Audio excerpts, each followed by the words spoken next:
সময় সব জানি নাটকে অভিনয়ের জন্য মেরিল প্রথম আলো পুরস্কার 2023 এ সেরা সমালোচক বিভাগে সেরা অভিনেত্রী পুরস্কার পেয়েছেন সাইজিম সাইয়ারা তটিনী।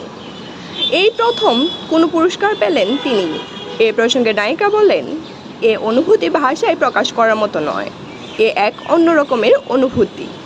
কয়েকদিন হয়ে গেল এখনও আমি এই পুরস্কার প্রাপ্তির খুশি আনন্দ বয়ে বেড়াচ্ছি।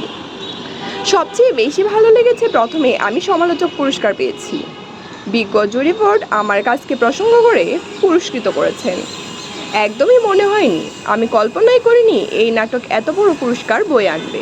এটি আমার ক্যারিয়ারের শুরুর দিকের নাটক। এটি গত বছর ভালোবাসা দিবসে প্রচারিত হয়েছিল। শুটিংয়ের আগে নিজের চরিত্রটিকে পড়ে একটু ভয় পেয়েছিলাম, এত ভারী একটি চরিত্র টানতে পারবো কিনা। পরিচালকের পরামর্শে 7 দিন মহড়া করি। মহড়ার চরিত্রটি যেভাবে অনুশীলন করেছিলেন, ক্যামেরার সামনে গিয়ে কাজটি আলো ভালো হয়ে যায়।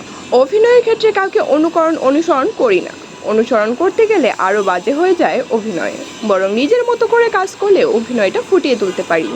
তবে অনেকেই অভিনয় ভালো লাগে। তিশা আপা, মেহজাবিন আপার অভিনয় ভালো লাগে।